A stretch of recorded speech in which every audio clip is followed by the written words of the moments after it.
Everybody. I am going to call us back in from closed session. It is now 6 p.m. and this is our first meeting of 2023. We welcome all of you here. And thanks for being here and thanks for being at home if you're watching online. Let's see.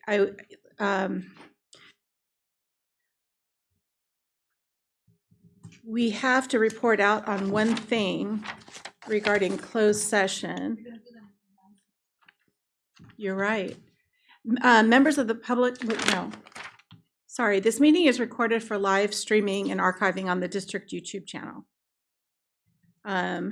Now I'm going to go to, in closed session by a vote of 4-0, the board took action to approve the issuance of certificated immediate unpaid suspension and dismissal charges against employee ID number 468. The board voted as follows. Mrs. Zeta, yes. Mrs. Grubbs, yes. Dr. Moss, yes. And Mr. Maselli, yes. And we just need to report that out so that it's all available.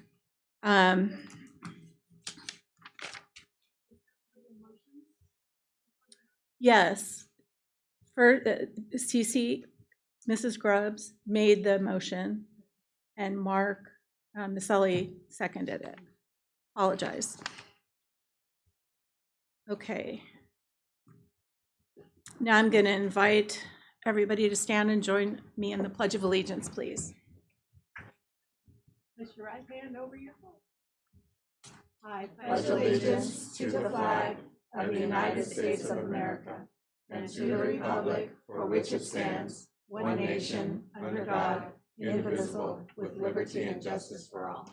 Thank you. Be seated.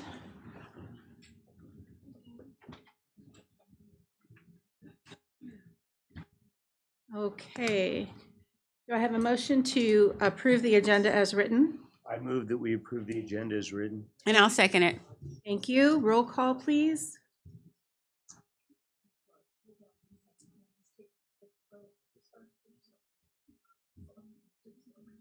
That's okay. Yes. Mm-hmm. Yes. Yes. Yes. Thank you. Dr. Wright, are you going to be introducing Mrs. Rice? Oh, no. Yes, please. Okay, good evening, everyone. I am really pleased and proud to invite Mrs. Stephanie Rice, Director of Education Services, and Miss Brenda Strassner, our teacher on special assignment, up to introduce and tell you a little bit about these wonderful students we have here in the audience and the great accomplishments they've had on the LPAC assessment, which is the Early Language Proficiency Assessment of California. All right, good evening, trustees, good evening, cabinet, good evening, BUSD family. My name is Stephanie Rice, Director of Education Services, and I do have the privilege to share with you a highlight that BUSD wants to do on our scholars who are becoming bi or multilingual. And these scholars began with us having a home language other than English, and as they've gone through BUSD, working through our studies, they also were working on acquiring and or specializing in their English language. These scholars have met the rigorous standards that the state of California sets through attaining the highest score on LPAC, which is, as Dr. Beatson said, the English Language Proficiency Assessment of California. They are required to do the top score of a 4. Besides that, they also have to show proficiency through our English Language Arts program. And it's not an easy task. And the students that we're going to share with you today have done that. So we want to honor, highlight, and celebrate this. BUSD has 21 students that we're honoring this year. And out of the 32 different languages that make up our students in Benicia Unified, and I want to share that again. We have 32 languages that make up our BUSD community, just our students. We have 9 languages represented here tonight. Arabic, Spanish, Tagalog, Korean, Hindi, Portuguese, Chinese, Vietnamese, and Serbian. We also have 3 high school seniors to honor, in which we will be following up and reaching out to them to explain the opportunity of striving towards the seal of biliteracy that both the state of California and BUSD honors and recognizes. With this, there are different pathways in Benicia Unified, but one pathway is that if you have a home language other than English and you obtain what these students have obtained here tonight, they also have the opportunity to take some assessments in speaking, reading, and writing in their native language if they so choose, to show proficiency in more than one language. So we honor that with a special seal on our diploma to highlight the importance and how valuable a strength it is to be bi or multilingual. So at this time, I would like to ask President Zeta to come forward. Superintendent Dr. Wright, if you can stand in the middle. And then principals, if you're here, we have a few that were able to come. If you can stand along the wall here. Mr. Stephen Slater, principal of Matthew Turner, and Miss Melanie Buck, principal of Joe Henderson, both send their congratulations to their students. They said, go Henderson Hounds, go Turner Dolphins. I know that they were congratulating their students personally as well. So tonight they can't make it, so you'll get the third string myself to pass the award, but they really wish they can be here and are so proud of all of you. And then students, in a moment, Miss Brenda Strassner, she is our multi-language learner support teacher who works with students that are trying to achieve what you have and showing proficiency in the English language while learning everything else, and that's amazing. She will call your name, you'll come up, you'll receive your certificate, give a smile to the audience, and parents, if you'd like to snap a photo at that time, please feel free to do so. We'll give them a round of applause and congratulations, some jazz hands, and then you can go and take your seat. Okay? So, Ms. Strassner.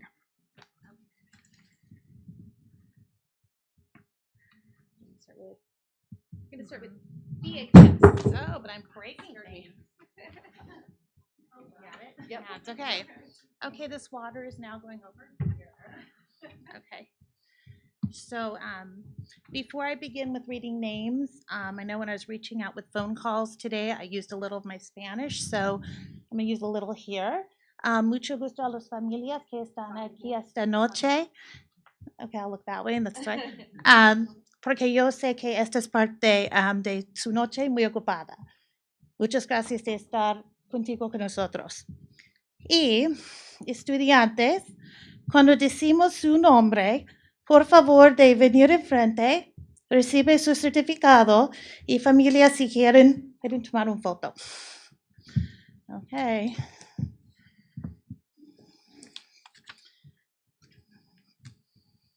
We do have some students who are not here this evening or who weren't able to be here, so we'll save those certificates and we will get those to them through their schools. But I will read their names so we can all hear their names. Marcos Jackson from Benicia High School. Sorry, Brianna. I would pick you in sooner. Jose Gonzalez, also from Benicia High School. Rohan Matthew Golapa from Benicia High School. He's here. Maybe not here. Daniel Lee from Benicia High School. Brisa Rocha Vargas from Benicia High School.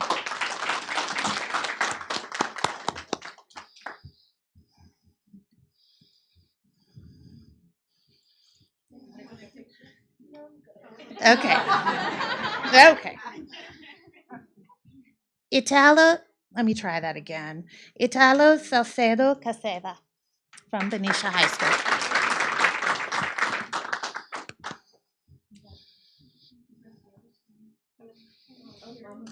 Mom's got a picture.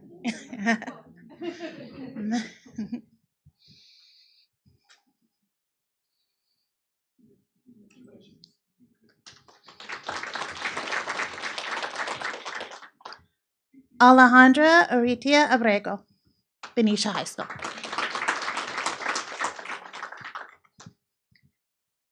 Edward Valle from Benicia High School.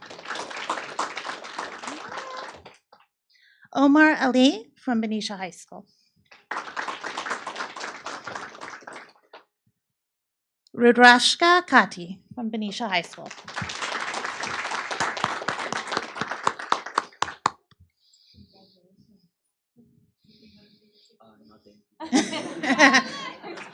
Oh, no. You sure? Joel Martinez Esparza from Benicia High School.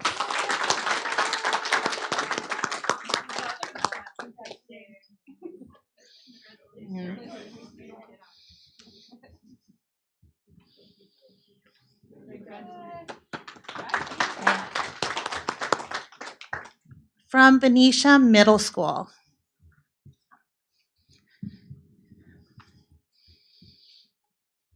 Lucas Juan.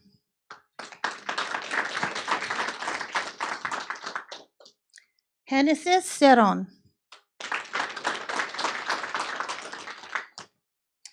Rishika Gupta. Joshua Paleo.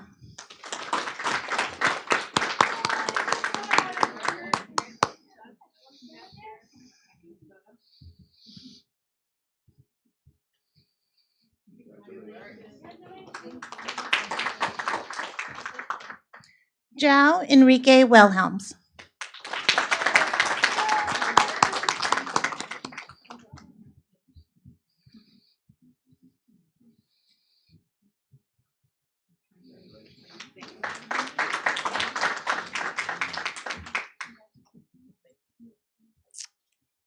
From Matthew Turner Elementary School, we'll stand in for Mr. Slater here. Natalie Wu.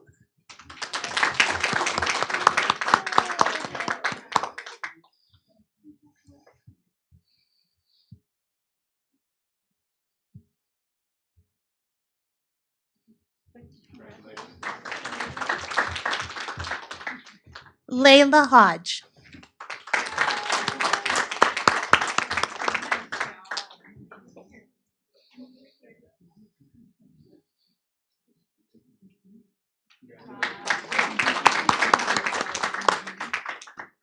Apar Sandhu.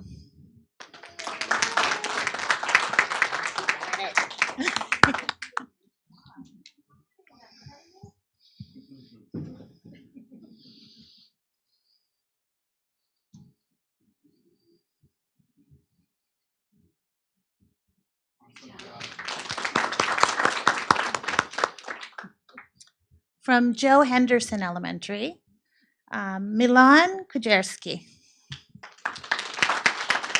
Milan is here. And from Robert Semple Elementary. Thank you, Rodrigo. Rodrigo Amador Yeah, Castaneda. Yeah. You can if you want to. Rodrigo Amador Castaneda.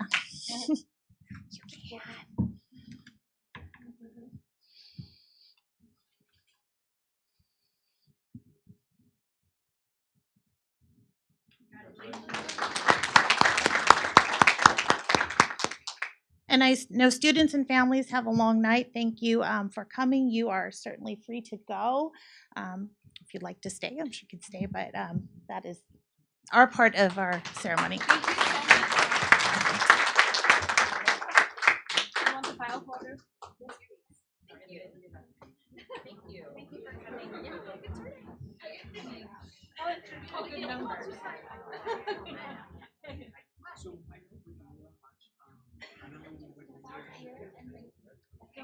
Congratulations. Good work.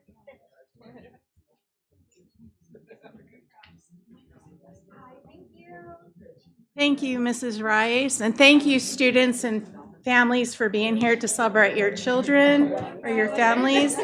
It's pretty amazing to know that we have 32 languages in our district. That's, bravo. So thank you. It was nice to be a part of that.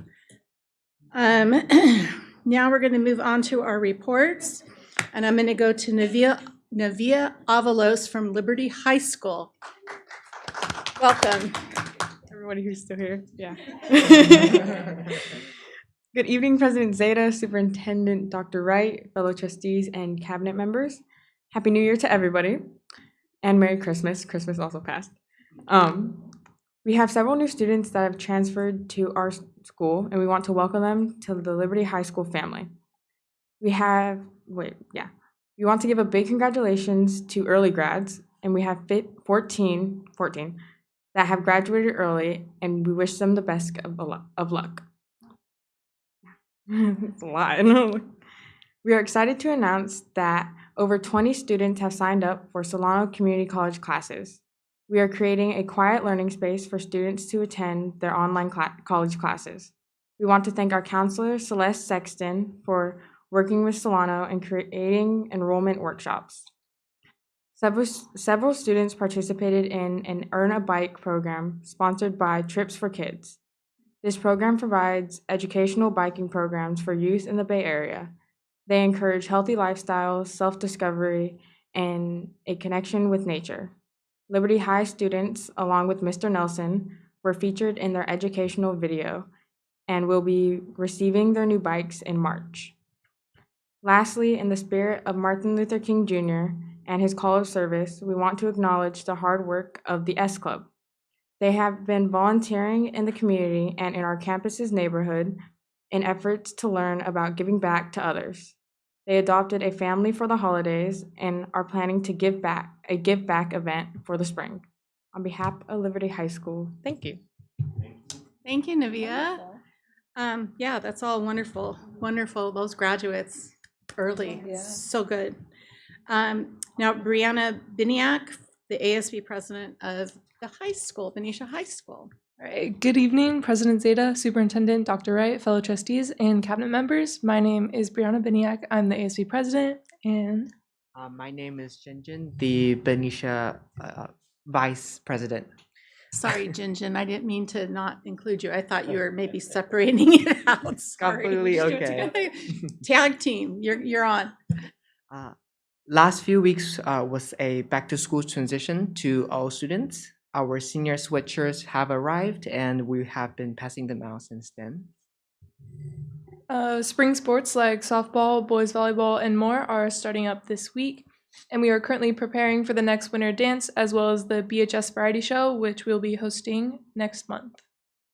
And next week is Kindness Week. A group from our Wellness Center and the Kyla Highland Foundation have planned activities throughout the week, and leadership is planning a karaoke on Friday the 27th. Tuesday the 24th, the winter dance ticket sale closes, and on February 9th, we will have an open house and an AP elective night. Thank you. Thank you. And as always, I invite you guys, you can stay if you want, but you're welcome to take off and handle homework and all the other good stuff that a student has to do. So thank you for being here. We really appreciate it. Okay, and now we're going to move on to Dr. Wright for the superintendent's report. All right, good evening. Happy New Year, everybody. And also on January 22nd is the Happy Chinese New Year. And this year is the year of the water rabbit. I want to thank Dr. Beatson, also Stephanie Rice and the Ed Services Department for planning and putting together an outstanding professional learning event on Tuesday. I just want to celebrate that because it was an outstanding event. We focused on the following. At the high school, our high school staff focused on restorative practices and support for the LGBTQ youth. Our Liberty High staff focused on big picture learning. Our elementary school staffs, they focused on restorative practices. They did some training with our special education team, and they also did some content collaboration. Adult ed and preschool did conscious discipline and wellness, and our classified staff did CPR training.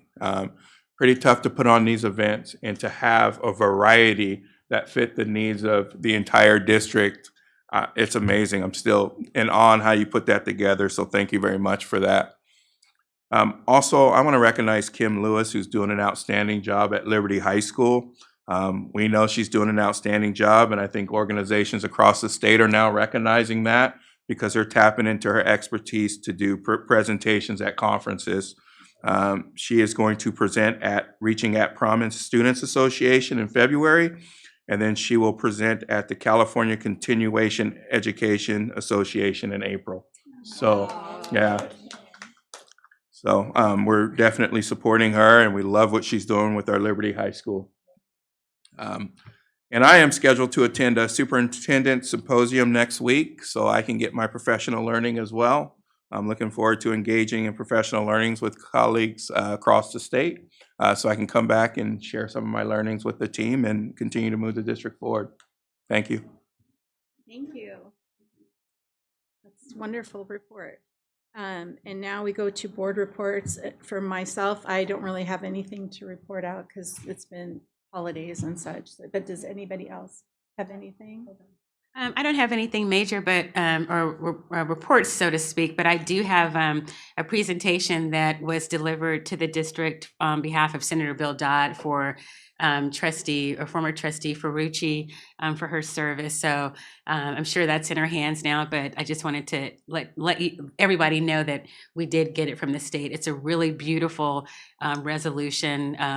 It really speaks to her, her years of service as an educator, as well as her serving on the board. So that was it. Thank you, Dr. Moss. Okay, we're going to move on to item number 10. Comments from members of the public. Do we have any?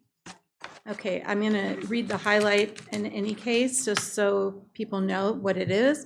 Members of the public may address the board at any regular meeting on any item within the board's jurisdiction.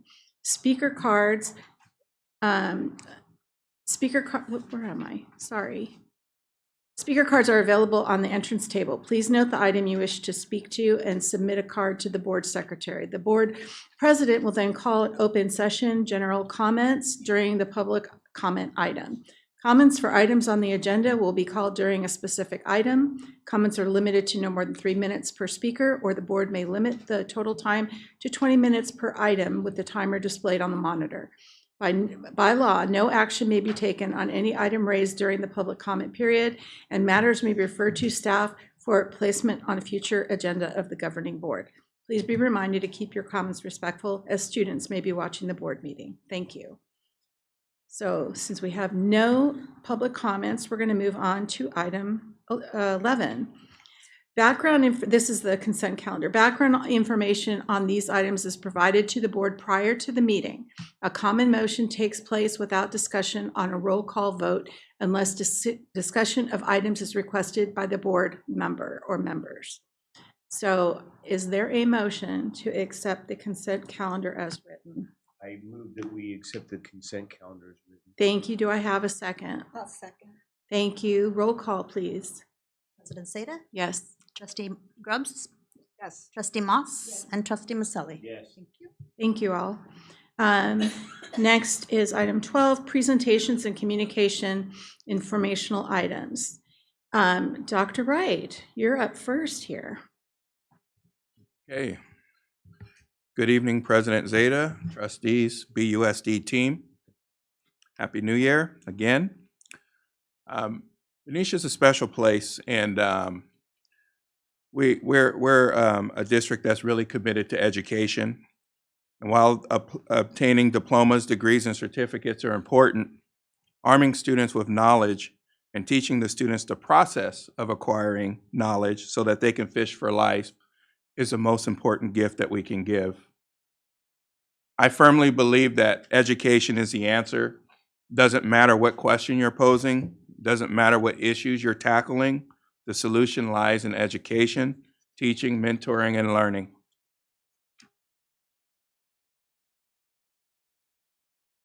I think we understand that philosophy in Benicia, and that's what makes us special. Historically, we've been successful at educating our students. You know, when I'm sitting at home on the couch, I Google the top districts in California, and Benicia usually has a favorable ranking in the region and in the state. And that's something to be proud of because we know our students are learning. Our employees tend to stay within our district. We have involved and supportive parents and community members, respectable academic and extracurricular programs. We are good. We're probably really good. But as we know, good can be the evil to great.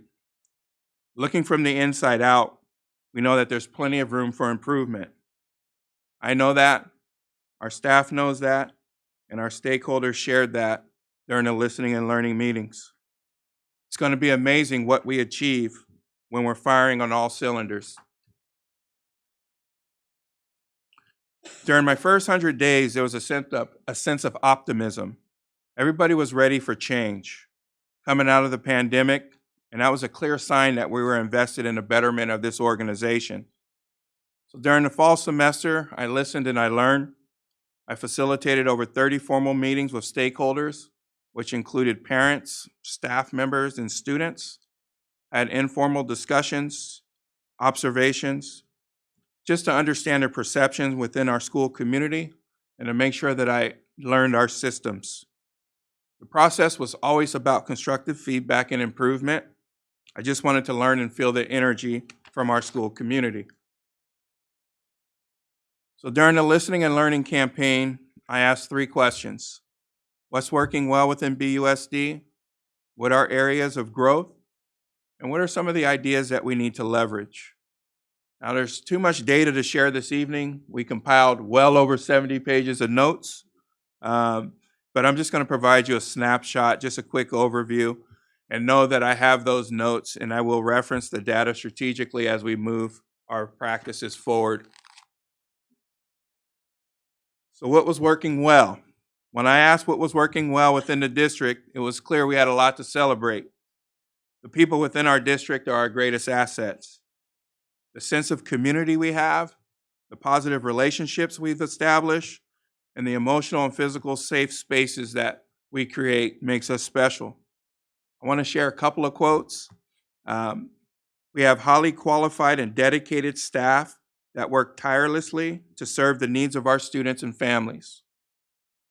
When I talk with our students said, we have great teachers that make you feel welcome and are just kind. They will approach you, make sure that you're okay if they see that you're nervous, anxious, or hurt. There was a tremendous amount of support for our site and department leadership.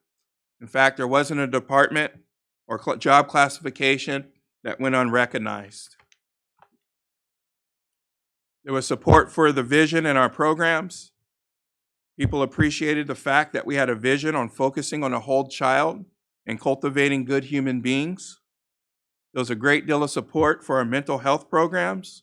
Our wellness centers were the rock star of this tour.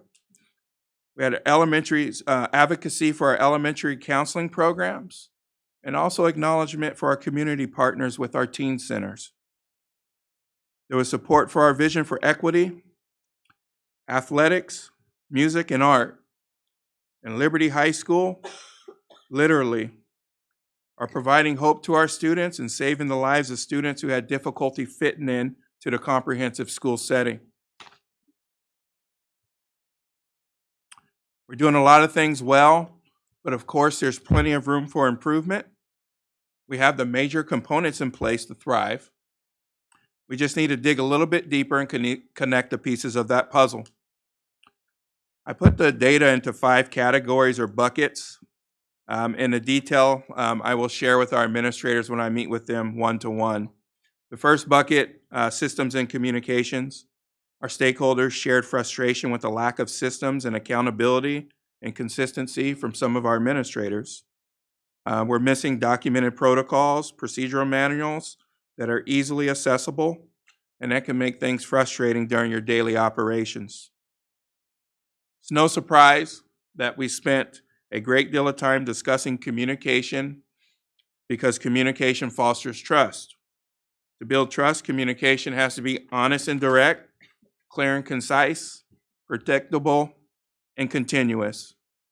We heard that there was some inconsistency with our internal communication systems between our departments. Timelessness of urgent messages were inconsistent. Our website wasn't always inclusive of essential information for internal and external use. Staffing and support was another bucket. With the staffing crisis that we're facing in public education, we're working with a shoestring staff.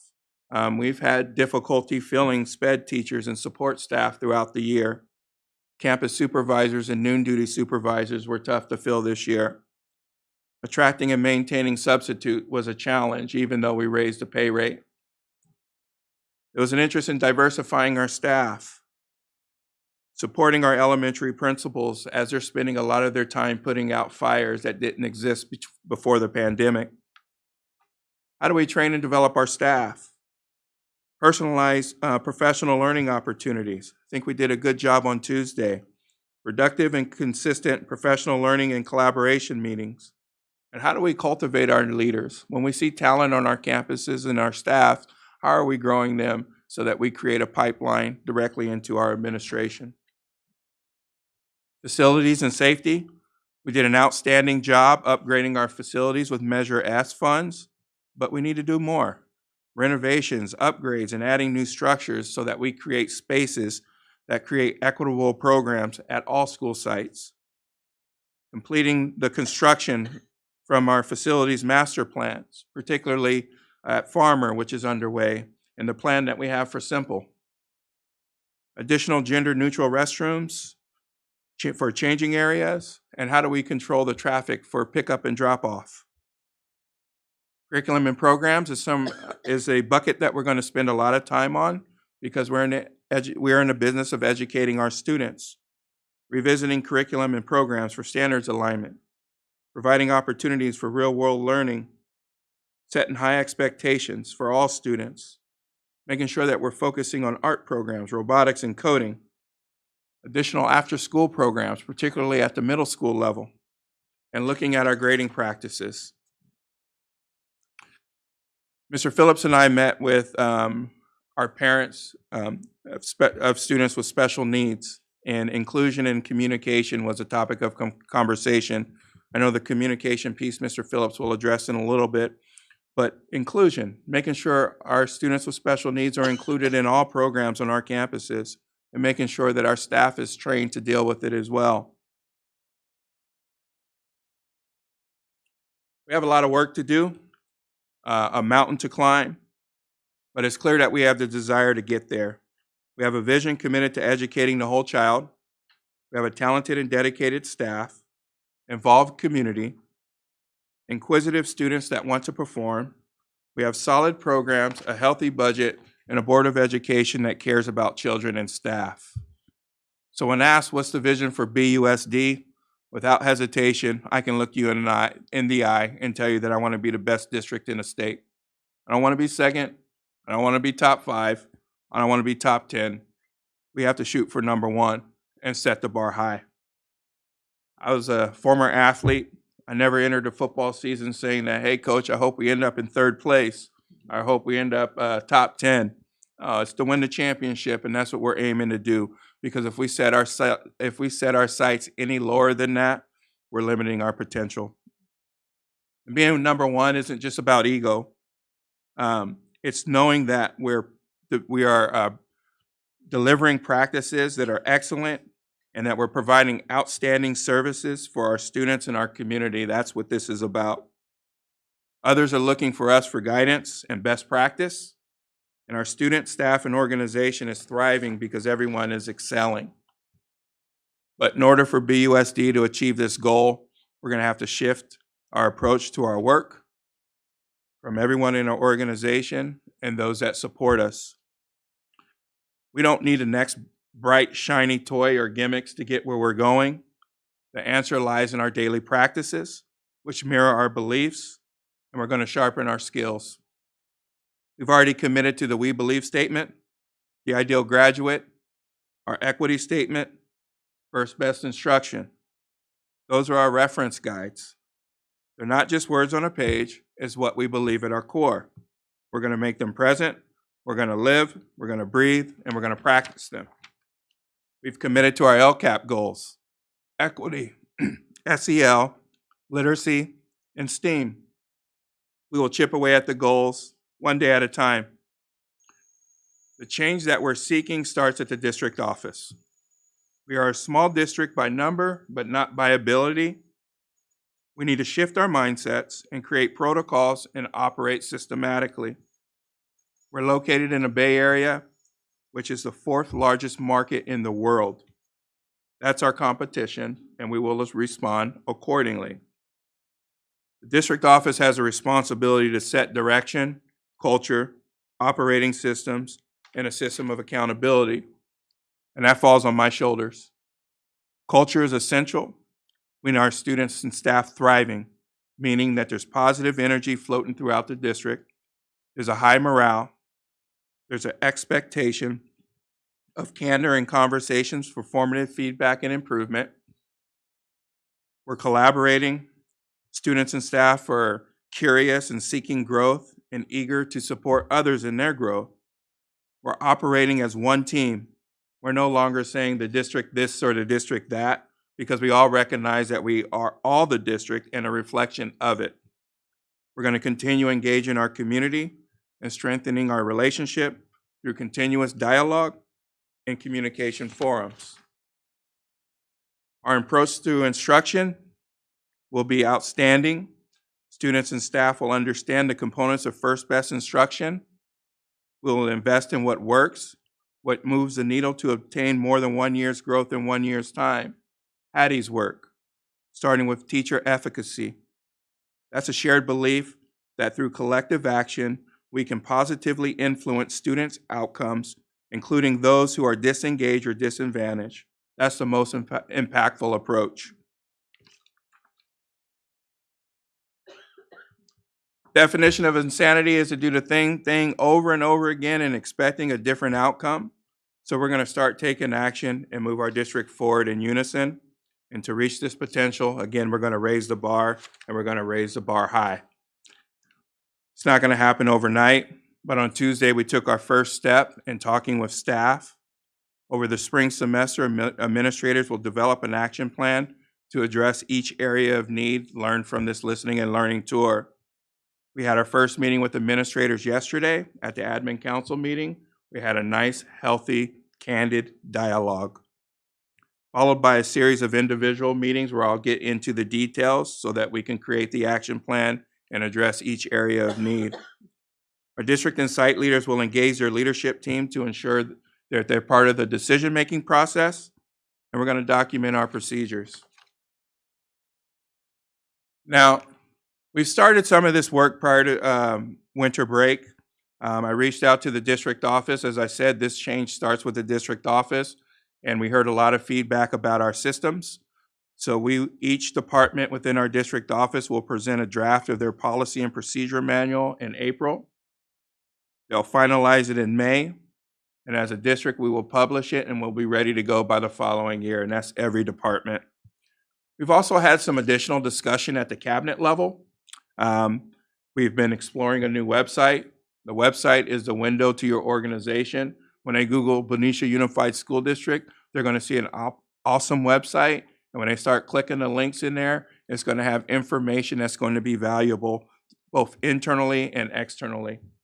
Easy to use.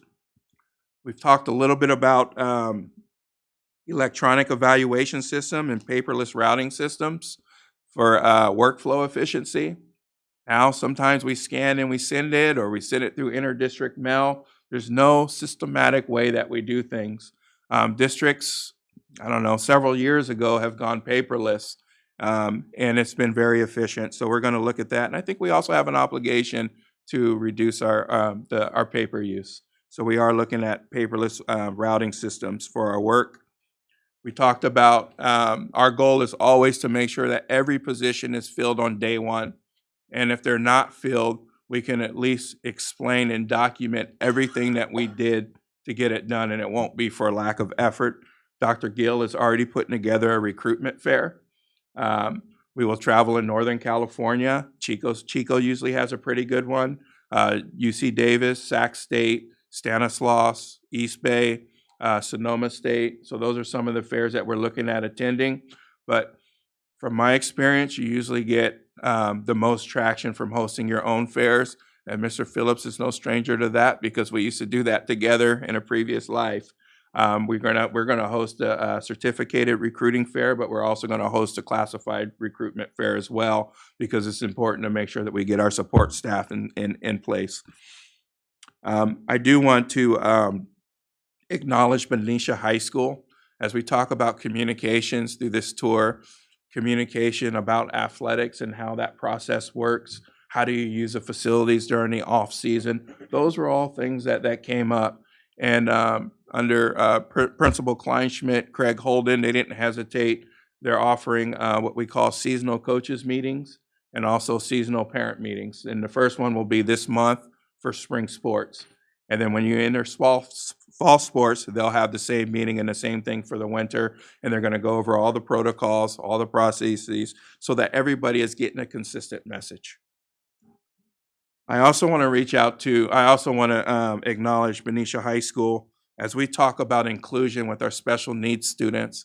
Benicia High School did this before, prior to the pandemic, unified games, where our students with special needs played a basketball game, but they were teammates with general education students and some of our athletes, and they played American Canyon High School. It was awesome. We're going to continue. We're looking at doing that again this year.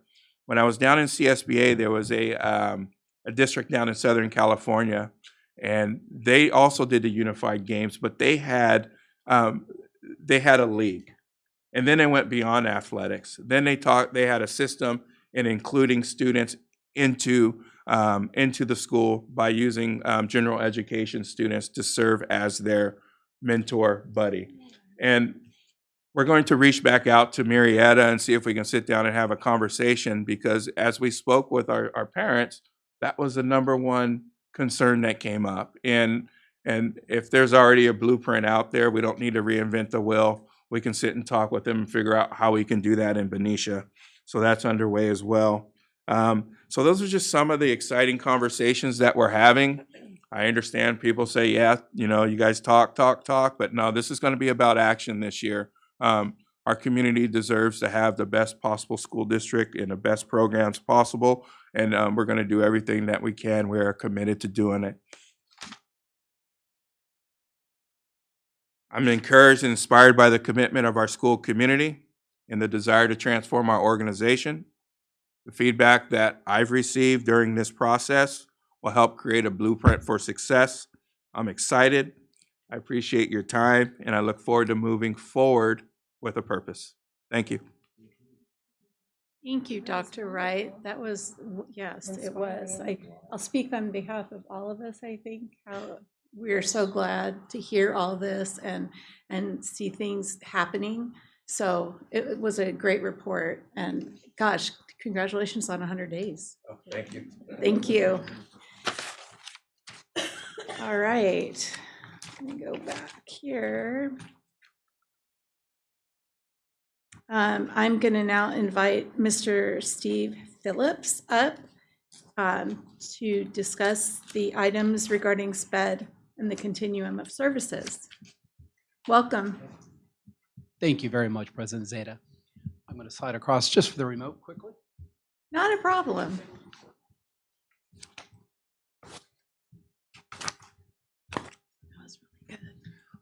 So good evening, President Zeta, trustees, Dr. Wright, Superintendent Dr. Wright. I'm still adjusting. Old world, and also to our executive cabinet members. I really appreciate the opportunity to present for you today. And as Dr. Wright had alluded to, this was from feedback taken from our students, our families of students with special needs.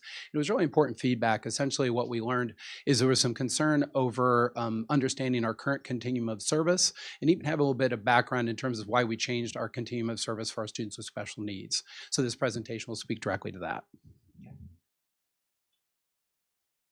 No? I may need to be trained. Let's see here. Here we go. So the chronology for today's presentation really involves a little bit of information about the Special Education Task Force, which really drove the changes that we're going to be discussing today and that impact our current continuum of service. We're also going to be really looking at what is that current continuum of service, how has it evolved from our prior service. Our philosophy of inclusion, which is really a crucial and critical piece that I'll spend a little bit of extra time on because it really speaks to all of our efforts in balancing the needs of a student, but also providing inclusion opportunities to each of our students. There's also a vertical alignment of our continuum of service, which is important to discuss because it's really an understanding of how do our programs now flow from elementary to middle school to high school and within each of our school sites. And also, what are parent participation opportunities as an outcome of some of the task force work and next steps that we'll be moving forward through. I'm leaning a little more than I need to, probably. Okay. All right. So our task force was formed in 2019. It involves several different folks working for our district, special education, general education teachers, administrators, classified staff, district administration, who all working together within the task force determined that the bulleted points that you see are really the outcomes that they were seeking through their work together. Those outcomes really generally involved how can we move into compliance with both state and federal law? How can we make sure that we're serving our students best with the special education services that we're providing to them? How can we also ensure that the vision of inclusion for BUSD is a clear message and an outcome of the work together? You'll note that there are a couple of other outcomes that they were seeking, and as we move through this presentation, we'll address those different elements that they were pursuing as outcomes. Okay.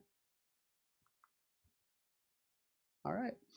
A little bit of extra information on this slide, and I do acknowledge that data slides are always a little bit of a challenge. But in this case, what I did want to point out is that this data is from the California dashboard, which provides different elements of information regarding attendance, our academics in math, in reading, in various other areas that are measurable for our district and really measure our success within the state.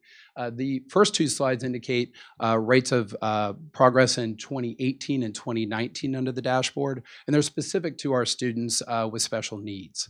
What I really want to point out is as we move into the dashboard data from 2022, which we've just recently received, this is a new baseline. So as an outcome of COVID, we recognize statewide, really nationwide, that there are some very unique challenges that our students faced. And so what the state determined is that they were going to set a new baseline with the current data, and then moving from there is how we'll be measured, if you will, against the state's expectations. I did want to take a moment, though, to highlight what I see as a tremendous success for the district. As you look down towards graduation rates, you'll notice that in the 2020-2021 school year, 74% of students with special needs graduated from our district. You'll notice that more recently in our 2021-2022 school year, we have 96.5% of our students having graduated. Again, those are students with special needs from our district. That is right. It's a substantial accomplishment of the district. Completely agreed. Absolutely. All right. And again, one of the outcomes that the task force sought was specifically to ensure that we were in compliance with both federal and state law. And that was an outcome that they achieved. Specifically around federal law, we want to make sure that we're following the IDEA, or the Individuals with Disabilities Education Act. And under that act, we want to really make sure that we're providing the least restrictive environment to our students. So we're ensuring we're meeting their needs, but also that they have as much inclusion opportunity as can be provided while meeting their needs. We're also compliant in terms of our state law. As you look at the need for a continuum that meets various options, we need to have a regular education option. We need to have an option for a resource program, which we do currently have.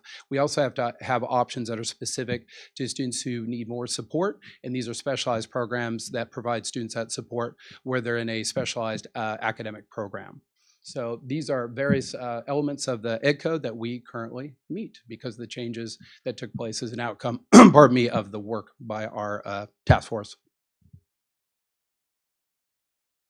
All right, and I've spoken about this a little bit already, but our philosophy of inclusion is really crucial because it's important that we are supporting all of our students with special needs and their families in really balancing and going with a strength-based approach to what students can do. So we really want to be looking first at what are the opportunities to include all of our students in general education? How can we ensure that they're having all the opportunities possible to them? Then we balance that with what is this individual student's current needs, and how can we meet those needs with specialized academic instruction and related services. So as we look at our philosophy of inclusion, it's very tightly aligned with as much inclusion as we can possibly provide, but also meeting the needs of our students. Right. Oh, and I apologize, there's a couple other bullet points I did want to touch on. One of them being the fact that we do value all of our learners, and that needs to be understood and really appreciated by all. And that also speaks to our equity statement. We want to make sure that students with special needs are part of the learning community, feel a part of it, and are contributors to this community. Also, there's a real heavy emphasis on collaboration. General education, special education teachers need to collaborate in support of our students. I would even paint that a little more broadly and say really site teams need to collaborate in support of our students, right? It truly takes a village. Right. So this is really an interesting slide in that it really itemizes the changes that were made or the improvements we made to our continuum as we worked our way through what was needed, or the task force did so. What you'll notice is we added intensive specialized academics instruction is one of our programs that formerly would have been our inclusion specialist program. So essentially we started with the inclusion specialist program and we thought, what additional programs may be needed on our continuum to make sure we're meeting all of our students' needs. That was one of the programs we added as part of our district. We also added the Empower program currently at Matthew Turner Elementary, and the Pearl program, which is the Program for Effective Relationships and Learning, often referred to as Pearl. And this was located at elementary, middle, and high school levels. We also added, I'm going to call it RISE for the sake of expediency. But our RISE program was also added at elementary and middle schools as yet another area of the continuum that really was needed to support our students more fully. As we move through this too, I'll explain those programs in a little more detail, so it's more clear what we do in each of those areas.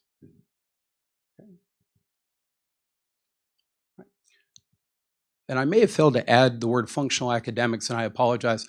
This slide will make it a little bit easier to follow our vertical alignment, but essentially we've got some programs that fall under a name, and the name indicates a program at a certain level, whether it be elementary or secondary, but truly the programs are aligned, and they just have somewhat different names depending on what level you may be at in school at that point in time. So as you look at our first column, you'll see intensive specialized academics are included there, and that runs all the way from elementary through our high school setting. Same name, same program. And again, we'll speak a little more to it, but essentially it's intended to support students who have a greater academic need than what can be provided in our resource program. And so this is a specific program to provide them more academic support. Okay. We also have two different programs that fall under our intensive social emotional behavioral support. So under those we have Empower, which is housed at Matthew Turner, and we also have what we call the Pearl program, which is at the middle and high school levels. They both really fit the same need as far as that goes. In other words, the program is essentially the same, it's just a different name that we use. And I wanted to lend some clarity to that as we look at how these programs are aligned vertically. And then finally, we're looking at the functional instruction or functional academics. This really is your preschool RISE program, your elementary RISE program, and it also falls into what we call our functional academics programs at the higher levels of the school site we serve. The point that I'm trying to get at is within each of these columns, we've attained vertical alignment of our programs. So whether you move from elementary to middle to high, if you still have these same needs, we have support for you. Oh, yes, sir. Structurally, these intensive specialized instruction, both academic and social emotional, they're being through the resource teacher, right? I'm so glad you asked that question. And that indicates that there's a piece I should have spoken to as I started this slide. So no, actually the resource program is a program that provides push in or pull out support to students to give them as much access to the core curriculum and general education as possible. But these are separate programs that are that provide more support than the resource program does. So yeah, the sped students are getting these as provided by the resource teacher in a push-in model where they're getting them within the general ed classroom?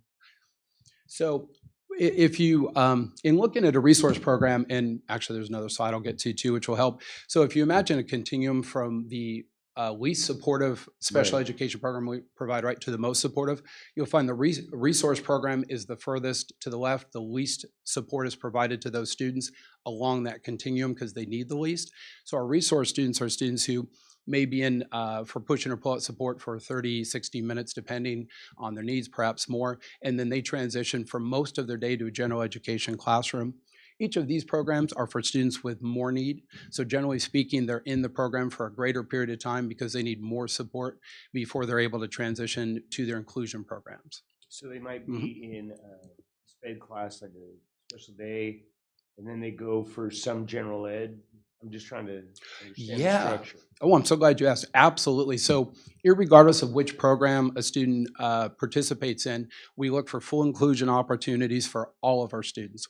So whether you're in a resource program, whether you're in our most supportive program, you might be in a functional academics program where you have some more challenges that need to be addressed. We still want to make sure every moment that we can, we give you inclusion opportunities in our general education classroom. You betcha. Absolutely. Yes, ma'am. Pardon me, Trustee Grubbs. First of all, thank you. I'm so glad that you're here. I'm so impressed with the changes you've implemented. I just have one question, though. Yes, ma'am. Are students that are identified for a particular program in SPED that they and so it looks to me like different programs are at different schools at the elementary level, correct? Correct. So are those students assessed before they leave their home school? Are they assessed at the school that they think that they might qualify for? That's an excellent question. So they're assessed at their home schools, and part of the reason that's really important is in special education, we want to be very careful that we don't assume the needs of a student before we've determined what those needs are. So if I'm a student at Matthew Turner, for example, whatever concerns the staff may have, I would be assessed at Matthew Turner. Then we'd look at the needs, and if I was an eligible student, we would develop goals and then services to support those goals. And then looking at that full picture, we would determine, programmatically, what best fits your needs within our continuum of service at the district. That could result in a site change to attend at the program that's the best fit. It could be I'm able to stay at that site because my needs can be met with the programming that's there. Thank you. Absolutely. Thank you for answering that. You betcha. We'll enjoy this part. All right. So, and I did want to emphasize too, as we're looking at our vertical alignment, so we do begin with our resource program, kind of at the top of the pyramid. We're moving through each of our other programs. At the very bottom, and I didn't really emphasize it, but there's also options for our county program. If you look on the far left, we have under functional instruction. At the very bottom, it does indicate preschool through adult county programs for functional academics. So the county programs fall under our district auspices. We essentially contract with them to provide service, but they provide service to students who have even greater need and need more support than our students who are in our functional academics programs for a variety of reasons. Okay. And at the very bottom is the non-public schools option, which is also part of the continuum we must offer both under federal and state law, but also in order to meet specific student needs. And this, I think, will be helpful at this point too. This provides information in our continuum of service in terms of with our current continuum, where is our least supported program, students who need the least support versus programs that provide the most support to our students. And what you'll notice as you move across is, again, that resource program is for students of the least, that have the least need for support. Moving across, we have our intensive specialized academic instruction.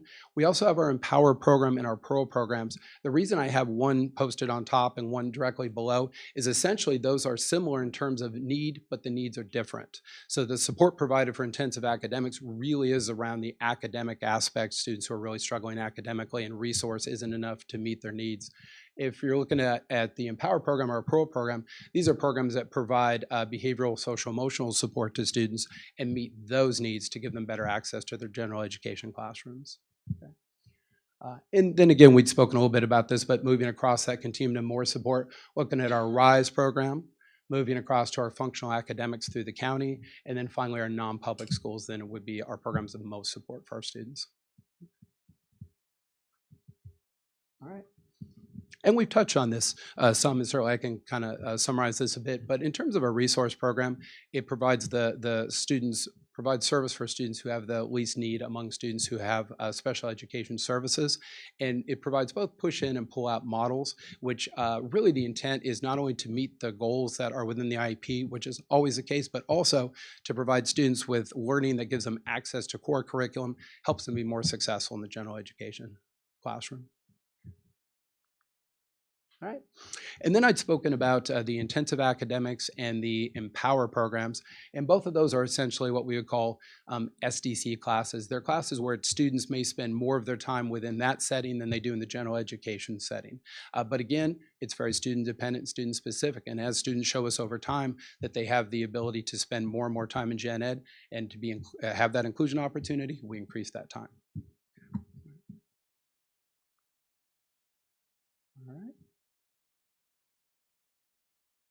Great.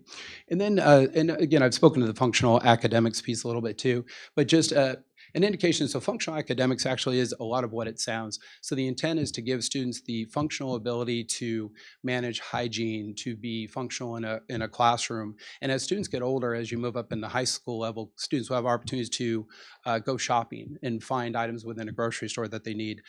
They will work with money and change to be able to make purchases. So it's really supporting them with functional skills within our community to help them be more successful. And that's a big basis of what our functional academics programs do. Couldn't resist a few pics of kids and teachers in action. It's always a wonderful thing. And I won't delve into it too far, but there is differences in what you see in these pictures if you look closely, because it's really program focused. So you see within some pictures, there may be more visuals, there may be more visual schedules, types of support that that students can use to help them be successful in the classroom. In others, you may see more of the academic specifically posted as references for them. Those are indicators really of the various programs. But this would be our RISE preschool and TK programs in action. K-5 RISE, so again, the same program, older kids. Our intensive academics programs, you do get a sense too, the way they're seated with some of what's posted on the walls. Academics is the primary focus. And again, our 3-5 program of intensive academics. Our RISE and Pearl programs in action, both at Benicia Middle School and at the high school. Intensive academics at Benicia Middle and Benicia High School. I took a few extra pictures, apologies. Functional academics, it was hard to not. At Benicia High School program in action there, and functional academics. And this is an important slide that I wanted to make sure I just spend an extra moment or two on. Part of the task force objectives that were set out, that it set out for itself, was to ensure that parent participation was part of the solution. And it was really great having the opportunity with Superintendent Dr. Wright to receive the feedback specifically during that listening and learning tour, from our families with special needs and about communication. And this was one of the outcomes of that, but also there's a need to provide inclusive opportunities for them to take part in the work that we're doing moving forward. So with that in mind, we have the opportunity to do additional listening and learning tours, which we've done previously together. Also monthly meetings with the Director of Special Education beginning next month. Additionally, looking to reestablish the Special Education Task Force with parent participation. And the idea behind that is it's an opportunity to get some feedback on what's working, what do we need to work on an ongoing basis, and to be able to really look at those thoughts and ideas to shape the work that we're doing. Okay. Mr. Phillips, Yes, ma'am. Thank you. Thank you so much. It's really nice to see you here explaining a lot of this background and things that you've worked on. So you're a welcome addition to just BUSD. I'm just going to say it short. Thank you, President Zeta. So you know, thank you. It's really good to see this information, and I see things moving forward, and I'm really excited. I like the fact that we're trying to get the special needs kids back into the main programs. It's really important when they're able. So Fantastic. Can I ask? Thank you, President Zeta. I'm just curious because Yes, sir. going back a few slides on the continuum of service, setting descriptions, the intensive social emotional behavioral instruction. Do we have any CEC classes in this district? Counseling enriched, behavioral. Absolutely.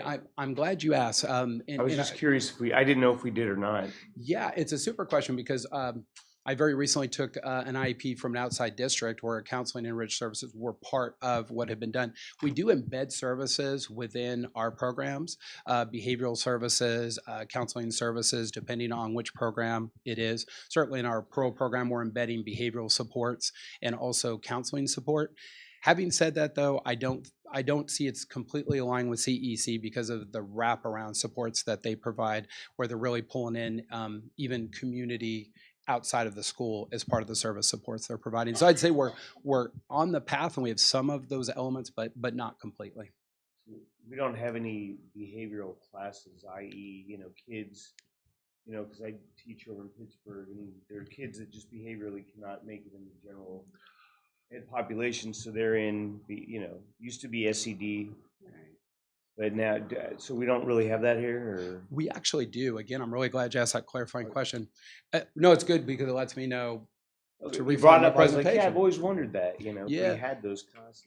We do. So we have Empower specifically at Matthew Turner serves in that role where it's really about supporting the social, emotional, behavioral needs of the students so that they're more successful accessing their gen ed. And that's also through our Pearl programs, which would be at the middle and high schools.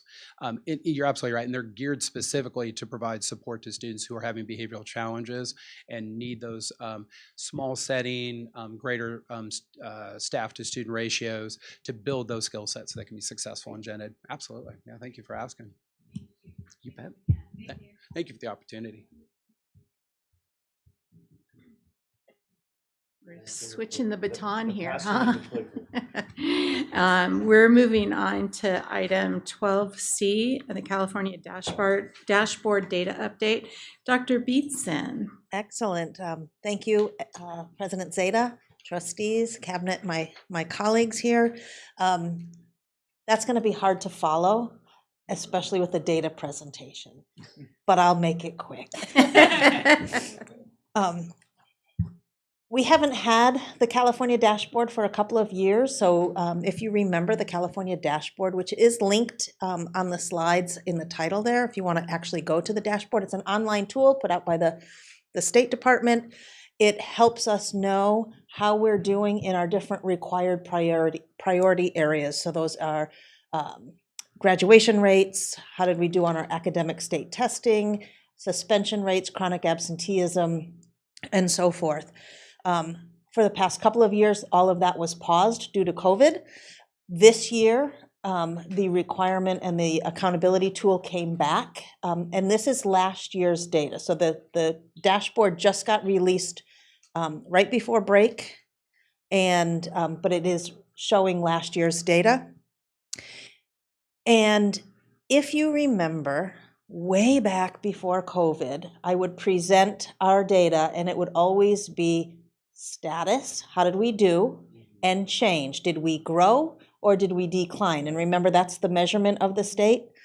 Well, we heard Mr. Phillips say they're starting sort of with a new baseline. So there is no change data this time. It is only status. So they're only reporting how did we do last year. They really said it's too difficult to try to compare it to prior to COVID. And so we won't see that growth or the decline piece. It's just a status. How did we do? And there was always those color-coded charts, the 5 levels. They actually didn't put the colors on the dashboard this time. I used them in this presentation because it's just easier to see visually where we are. The ranges stay the same. It's a 1 to 5, low to high. Okay. Part of the dashboard and part of the purpose of the dashboard is to identify schools that are in need of assistance, and it's called differentiated assistance. Back in the day, it was program improvement. They're really trying to switch the mindset to say, you know what, there are areas that we need to support schools more in, And so they're differentiating how they're providing assistance to schools. And this slide really just talks about, in order to be eligible for differentiated assistance, they look at not only how did all of the students do in each of those priority areas, but then they also look at how did individual student groups do. And so an individual student group, so let's say students with disabilities, would need to perform in the lowest category in 2 priority areas. So for instance, they would perform low in graduation rate and low on the state assessment. And that would make that student, that we would be eligible for assistance for that student group because of that. Does that make sense? Yes. Okay. So we are eligible for assistance this coming school year, probably with, and I actually just saw the number come across my desk right before this. Previously, prior to COVID, there was about 300 school districts that were eligible for assistance. That number has over doubled because of COVID, which is not a surprise. Makes sense. And so I've been in communication with our county because the group that does the assistance is our county. So they'll come and they'll share their data with us, share our data with us again, and come up with a plan. And they're going to support us in that plan. We have, we're eligible in 2 areas. On this slide, you can see in that box, our students with disabilities for their academic performance and chronic absenteeism. And then our African American students for chronic absenteeism and suspension.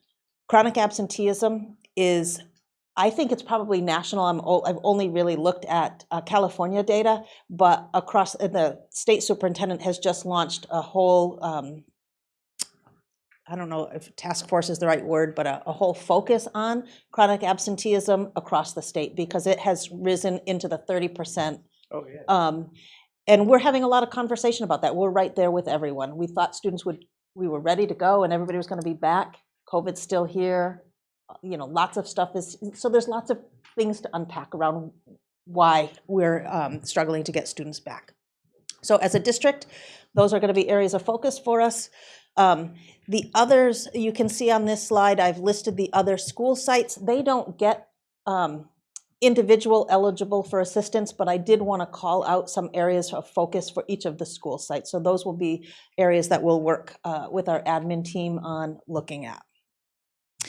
So I'm not going to, well, this next slide, this is, if in the upper left-hand corner, you can see this is the district-wide dashboard, and you can just see for each of the priority areas down the left, where did each student group fall? The reason there's 2 color bands, just to draw your attention to the top 3 priorities, ELA, math, and graduation rate, you want to score high and very high. The bottom 2 categories, chronic absenteeism and suspension, you want to score low and very low. So it's just, you have to kind of flip that in your head. I do want to call out on this slide, in the top row under high, you can see EL progress. That's one of the indicators that we did, and Mrs. Rice just did a great presentation with our EL families. So we had 58% of our students making progress. Doesn't mean they all were reclassified, but they're making progress, and that's one of the measures that we look at. Unless you want me to, I wasn't planning on going over the next several slides. Those are individual by school. But if you have any questions, I'm happy to answer those. Yeah, little thing for me in my own district where I teach too.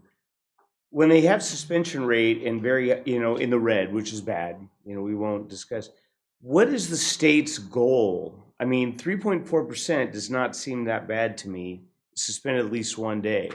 I mean, do they somehow magically think that the goal is to have 0 suspensions? Or because, again, as I've said over in my district, lowering suspensions, there's not a general correlation between that and better behavior, because all you could do is not suspend people.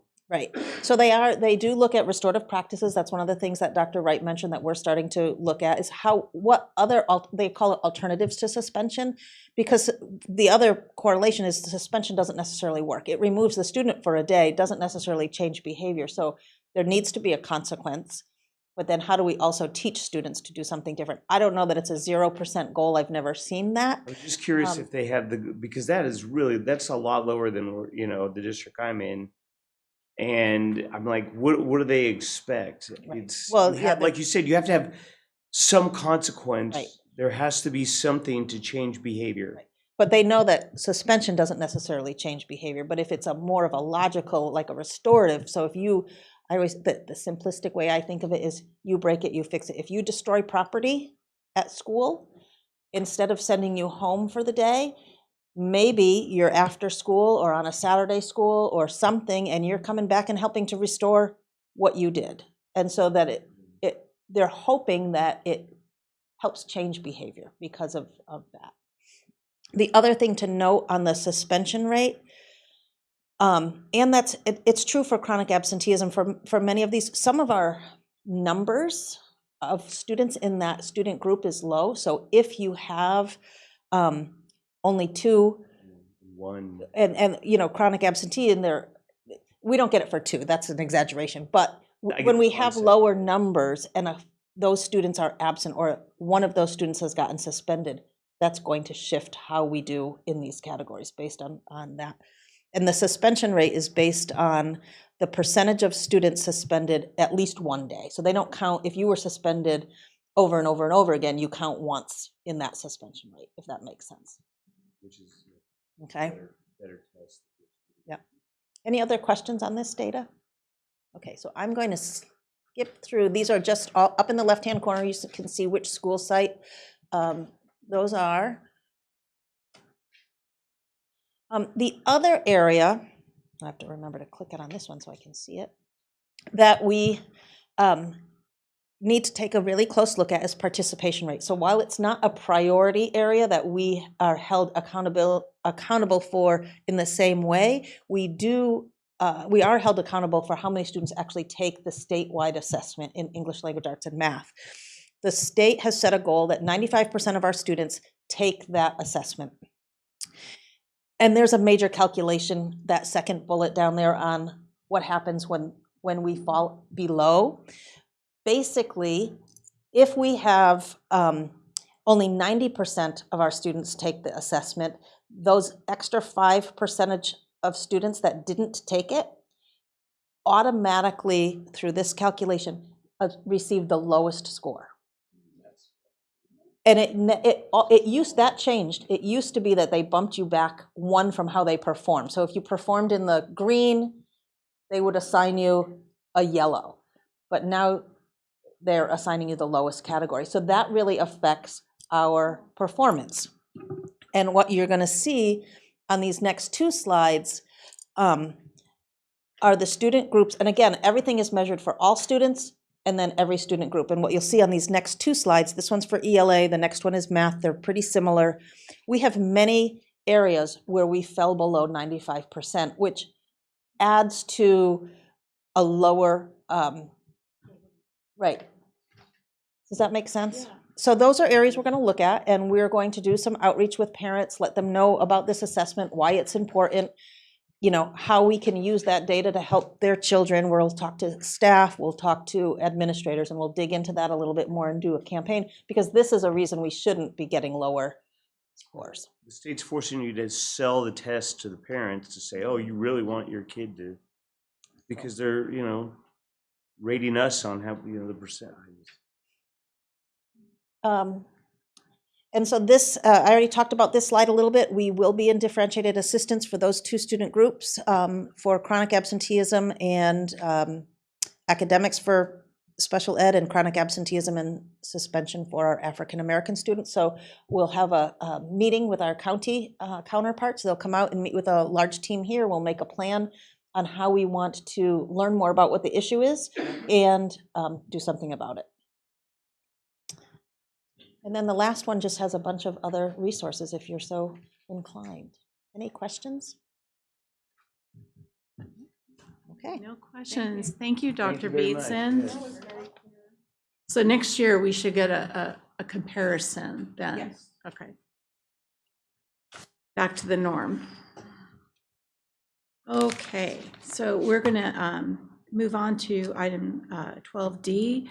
Governing Board review of the governor's January budget proposal for the 23-24 fiscal year, covering the period from 7/1/23 to 6/30/24. Mr. Ray Hill, you're up. Thank you. Good evening, everyone. Hi. This is hot off of the presses. So we just went to Sacramento yesterday, and we attended the budget workshop that was put on up in Sacramento. And so we were there for about 3 hours and got as much information as we can that's available at this time. It's I'm smiling. It's, what are you going to do?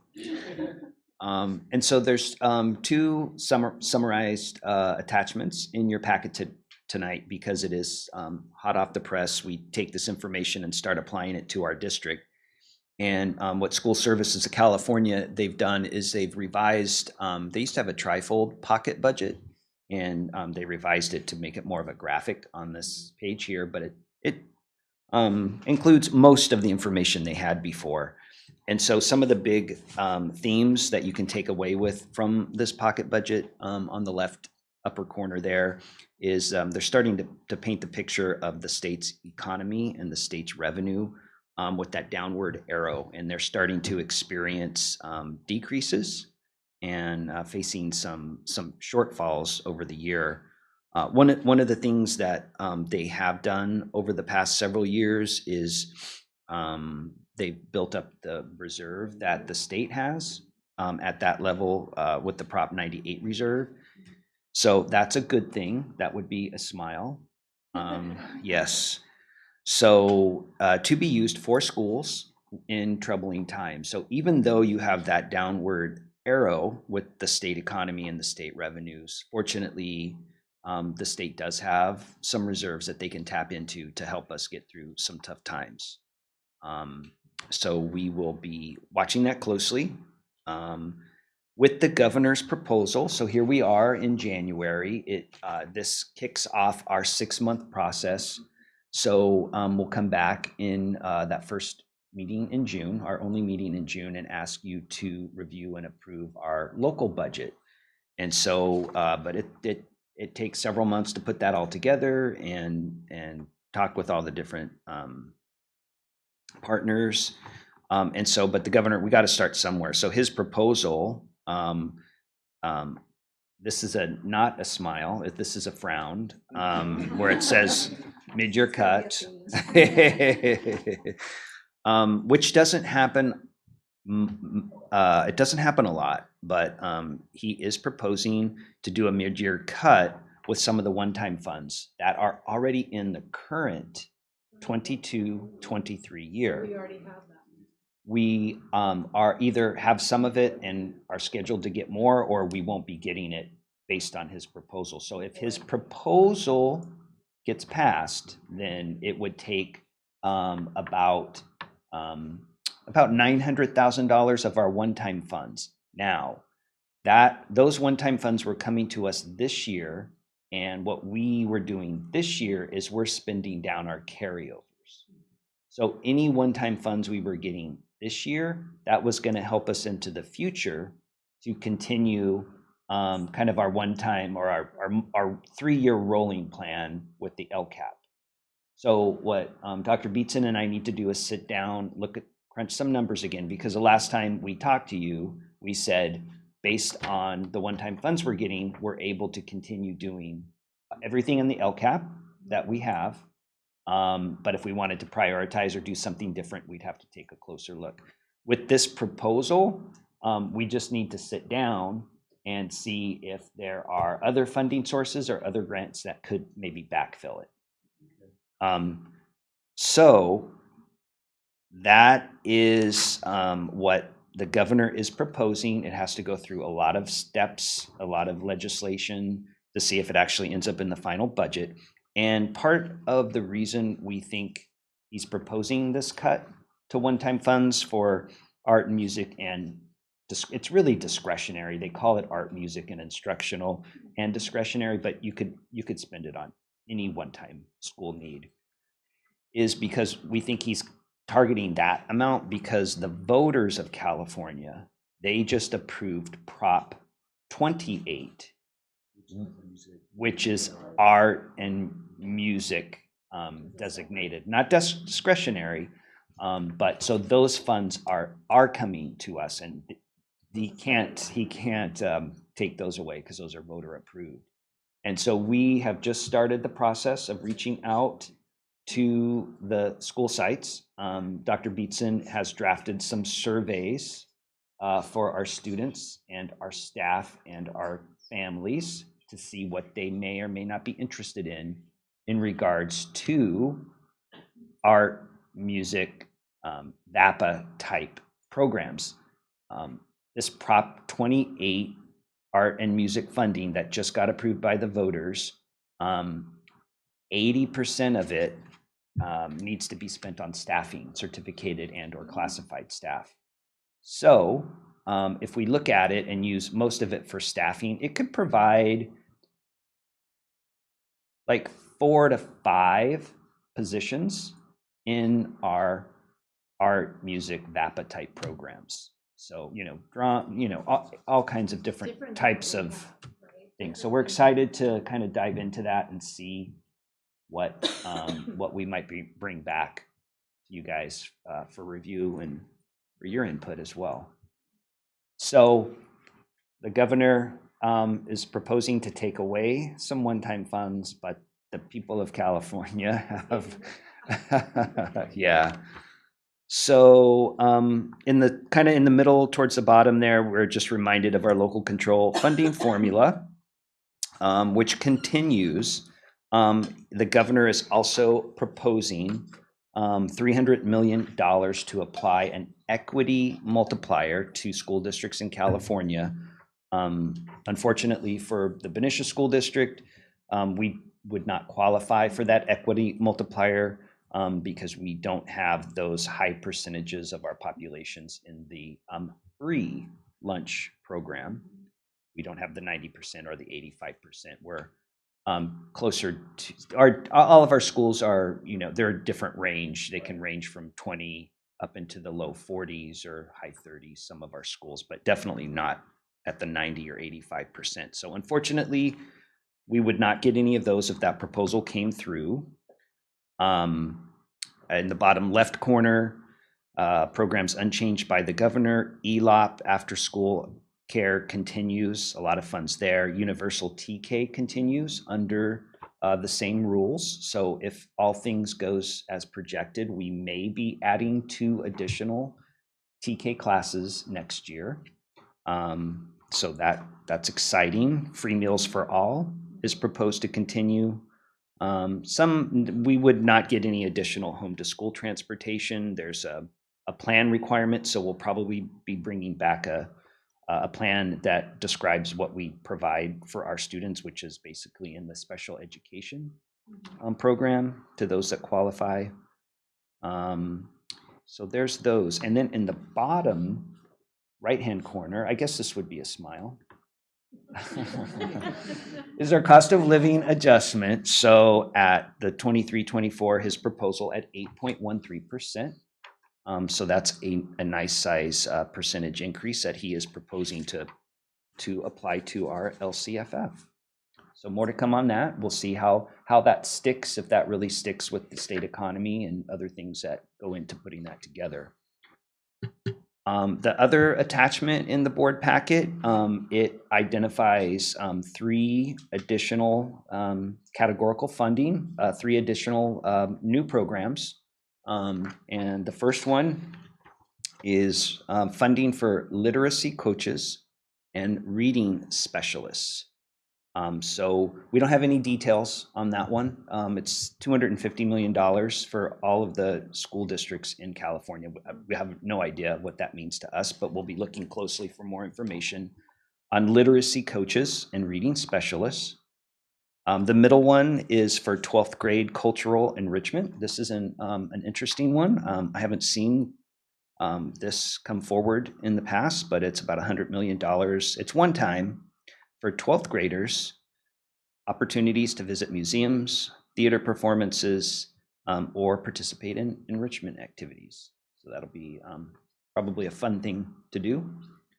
And then the last one in regards to health and safety, some funding to address some opioid overdoses and crisis in that category. So, like I said, hot off the press from yesterday, we get busy now and apply this to our school district budget and work with Dr. Beatson in the school with the LCAP.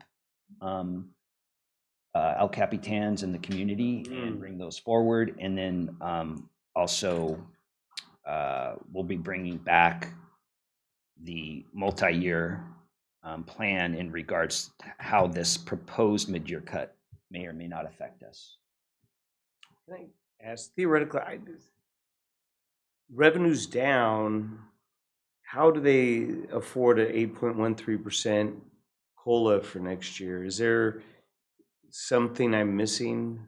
I'm just curious how the numbers work. Yeah, let me circle back. Let me send out, I think school services provided at least one slide or two on some of the ways he's proposing to fund this COLA when the state's going down. Part of it would be tapping into that reserve. I was wondering if the rainy day fund. Part of it is that. All right, thank you. Thank you, Mr. Rahill. I like the smiles part. All right, we're going to move on to item number 13, our action items. The first is Dr. Beatson is going to talk about consideration and approval of appointment of supervisor of attendance. Sure, thank you very much. This is really a formality. Dr. John Ovick, our Director of Student Services, does this work anyway. It is part of the student services world, which is really paying attention to our procedures and processes and supports around student attendance. SARB protocols and processes and checking in with families. It's very timely because we just shared the information about chronic absenteeism.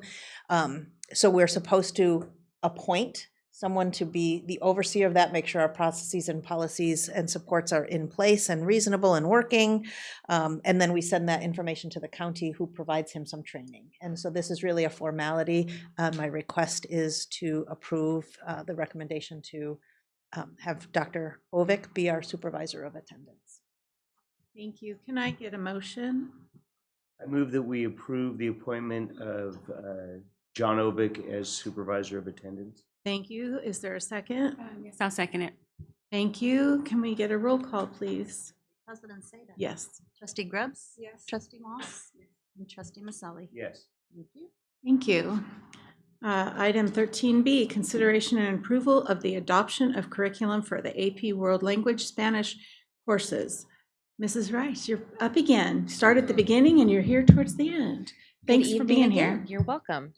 I did speak earlier when we were presenting the highlights of our awards that in BUSD, we do honor California's Seal of Biliteracy. And we have several pathways in order for our high school seniors to receive that seal on their diploma. I shared one earlier.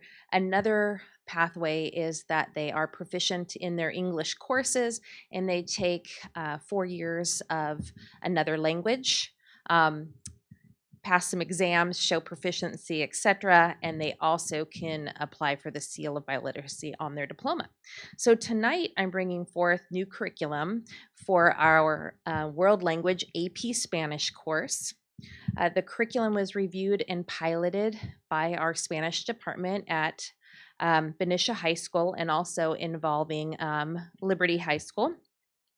And they went through the robust evaluation process that I shared with you a couple board meetings ago. And you can just kind of see here the reflection that they put in along the way. Just as a reminder, the criteria that they evaluate when they're looking at new curriculum is standard alignment, the program overview overall. They look at the assessment, accessibility for students, inclusivity, and then also the teacher feedback that's piloting it, as well as students along the way. So the curriculum that I'm bringing forward tonight is called TEMIS. It's an AP Spanish and Culture curriculum put out by Vista Higher Learning.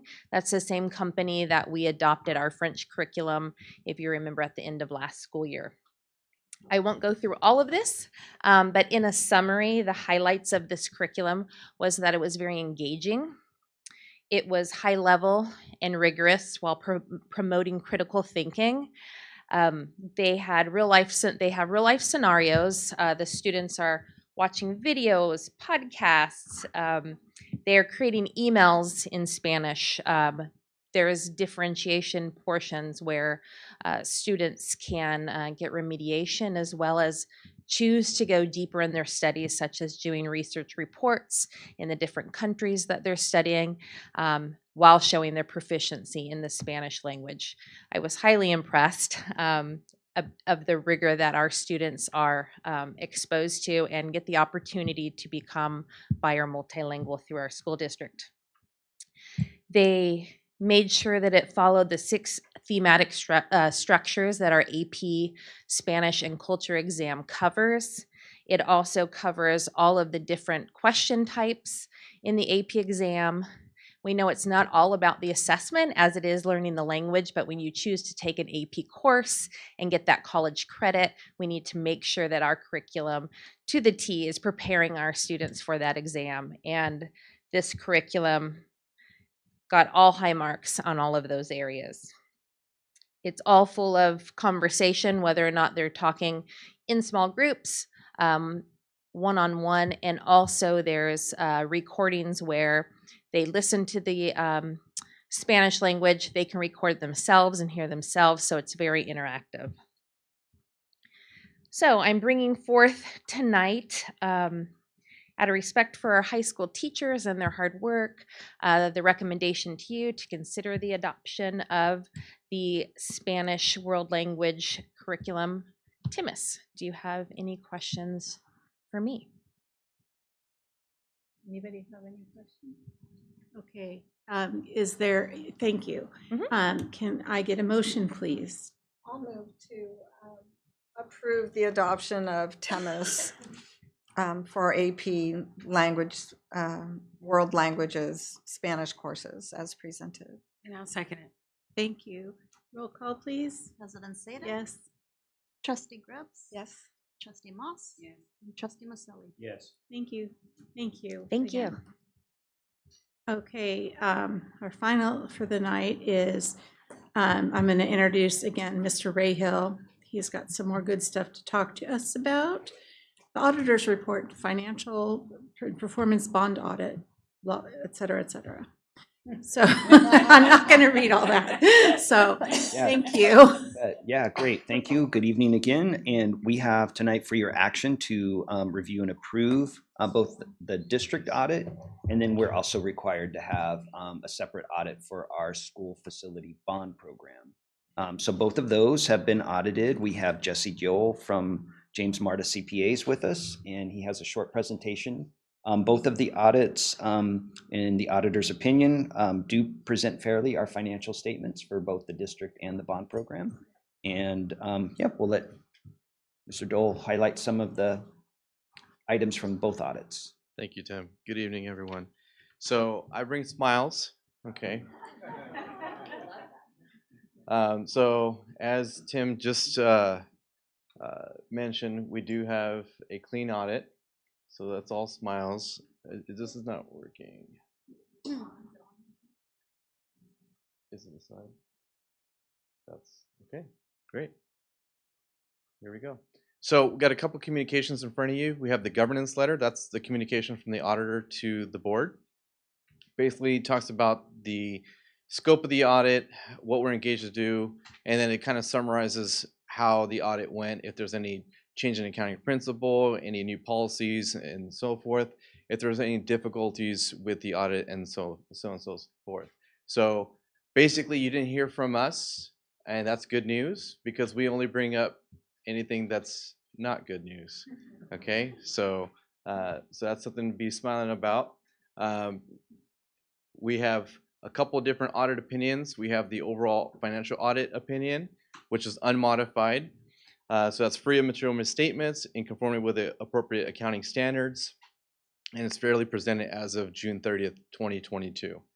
And then we have the state compliance letter, which basically we have to audit for the state laws and regulations, and no items came to our attention, so unmodified opinion there, so no findings.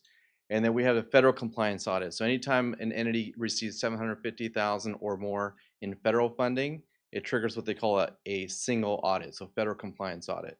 So we performed a single audit for the district over some major programs, and so we issued an unmodified opinion, so no issues there, no findings. And then another piece of that is the internal control over those federal awards. No deficiencies were noted, no significant deficiencies or material weaknesses. And another letter that you would also find in the actual audit report is the internal control letter of the district as a whole. Again, no deficiencies were noted, no material weaknesses or significant deficiencies. So all smiles all the way through. And I will kind of speed through this. So I kind of went over the governance letter.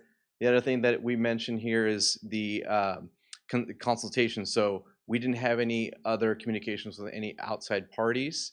There was no need for that. No disagreements or difficulties encountered during the course of the audit. So that's good news there. And then management representations. Basically, everything that the management team provided us was true and accurate to their knowledge. So no issues there. And then we were able to basically form our opinion. There are a couple estimates that are called out in the governance letter and also in the audit report.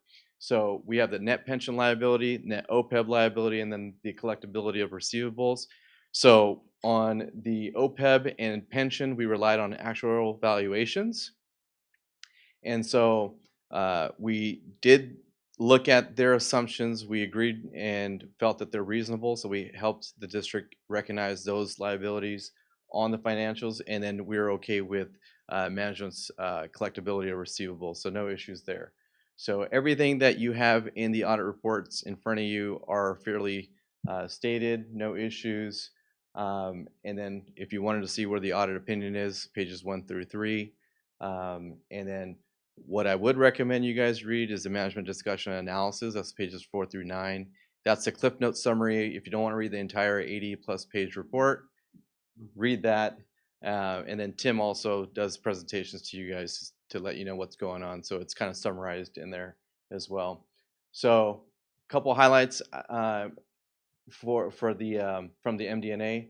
Total assets up almost 8 million. So it's good news. The deferred items are just related to the pension and OPEB liability. So they're just estimates. So it's something because of the timing of when those actual valuations are ready. So some of that stuff you can't recognize it right away. It's deferred to the next period. Liabilities were down 32.2 million. So that's smiles there. Biggest thing though is because of the pension. The pension is always a year behind. So we're focusing on fiscal year 2021.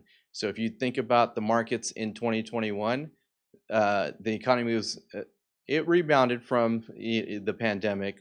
Stocks were at an all-time high. So those plan assets were inflated. So when they're inflated, the pension liability is lower, hence the decrease in liability.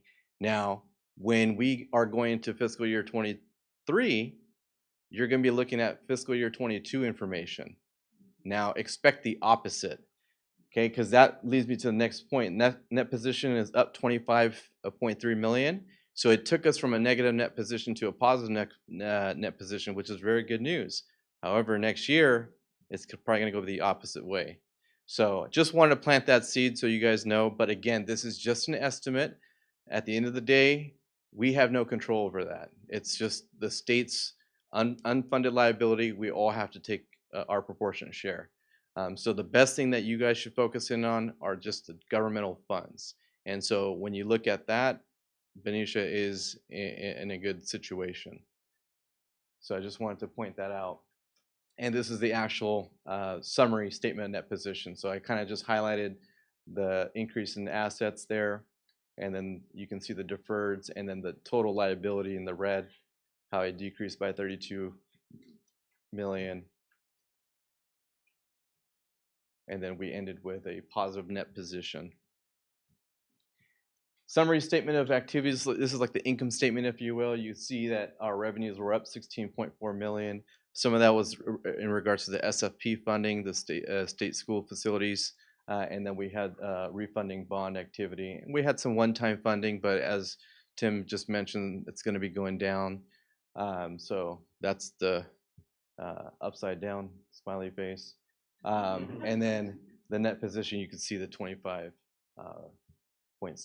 increase.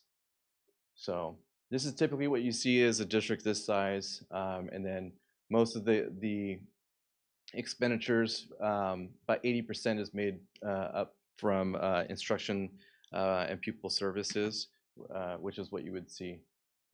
And then the other thing I wanted to mention, because of the pension liability decreased, it gets flushed through the expenses. That's why your expenses look lower when you're looking at those instruction related and pupil services. So it looks like you actually had less expenses, but that's just because the difference gets flushed through this. So again, the best thing to do is look at the governmental funds, because that's what you actually spent during the year.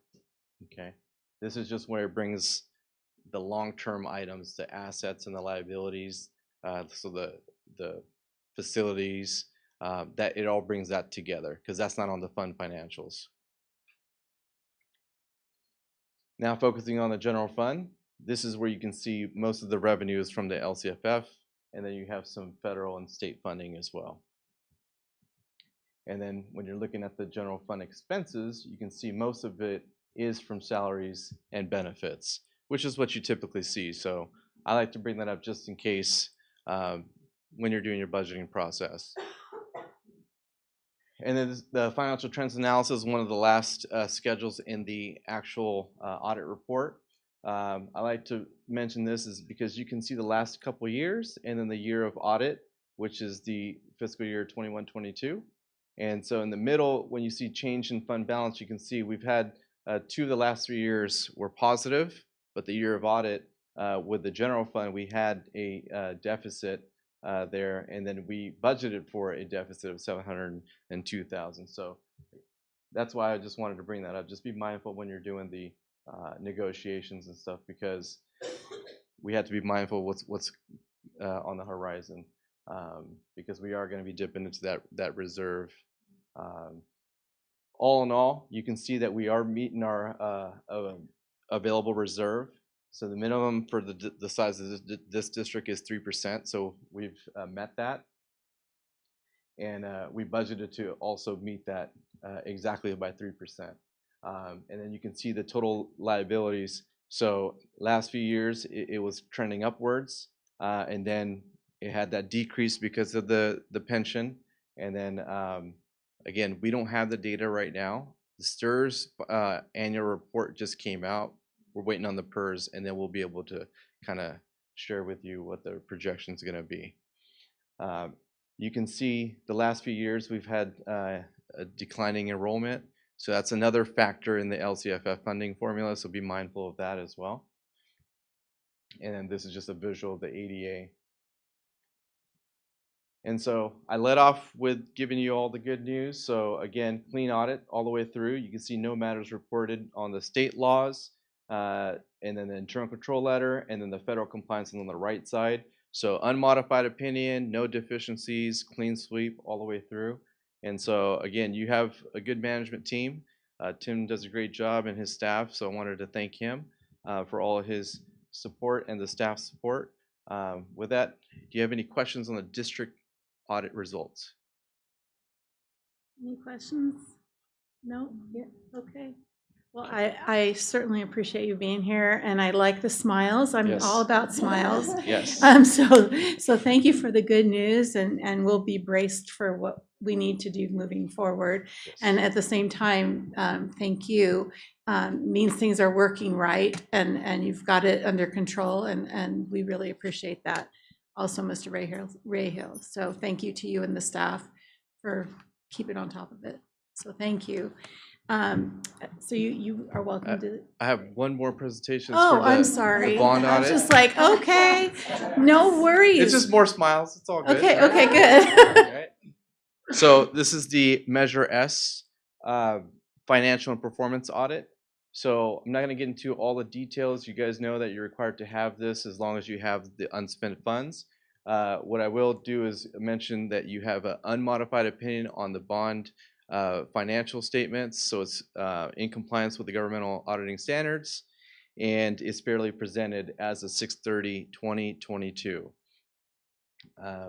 So we didn't have any additional consultations, no disagreements or difficulties encountered during the course of the audit, and we did receive appropriate management representation. So with the estimates, it's just with the accounts payable, and it's usually just with the timing of those contractor invoices. So we looked at those and they appear reasonable. So we did the test of controls. So we did issue a internal control letter over the bond fund. No deficiencies were noted. Unmodified opinion. Everything went as planned. So you have a separate governance letter there. And then looking at the balance sheet of the Measure S fund, you'll see that we ended the year 6/30/2022 with 8.7 million, and that's all restricted for those bond Measure S projects. And then looking at the income statement, if you will, the revenue, that is only the interest earned on the unspent funds. That's the only revenue you'll ever see on a bond financial audit. Okay, the rest of it, all the expenditures, that's just as we are spending down and completing those projects, that's where we are accounting for this. And we tested over 80% of that just to give you guys peace of mind, the community peace of mind, knowing that the district is doing right by these funds. So again, no issues were noted here. And as part of the performance audit, we actually look at all of these transactions and compare them to the bond measure text to make sure that they're in line. So one-to-one, because there's a lot of scrutiny with these types of funds. So we had to make sure that the district is accounting for them separately from the rest of the funds at the district, and that they're adhering to all the laws and regulations. So with the performance audit, we issued an unmodified opinion. So everything that was spent was in accordance with the bond Measure S text. So no issues were noted there. And so we did have the opinion that's towards the end of the bond audit report. So again, no matters were reported, and with the internal control over the bond, again, no deficiencies were noted. So no significant deficiencies or material weakness. So good job all the way through. Again, thank you to Tim and his staff. With that, any questions? Mr. Dole, thank you. Thank You're you. very welcome. I'm See, not I gonna- bring smiles. Yes, and it's appreciated Yep. too. Thank you You're welcome. for sharing all this information, and that's great. I'm glad to hear from you. So Thank you. welcome. And we are at the end of our meeting, and I'm going to adjourn us. I just want to remind everybody that our next. Action item. It's an action item. We gotta Sorry, go. I really want to go home. No, just saying it like it is. I'm kidding. Okay, it is an action item. Do I have a motion? Can I get a motion? I move that we approve the auditor's report on the financial and performance bond audit.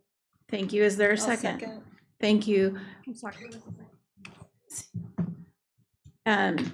Roll call vote, please. President Zeta. Yes. Trustee Grubbs. Yes. Trustee Moss. Yes. And Trustee Maselli. Yes. I'm just, I just want you to know you're welcome anytime, and I'll just keep you here. In any case, I want to remind everybody that our next meeting is Thursday, February 2nd. And in the meantime, everybody, I wish you well, Happy New Year, and welcome back. Thank you. Thank you all.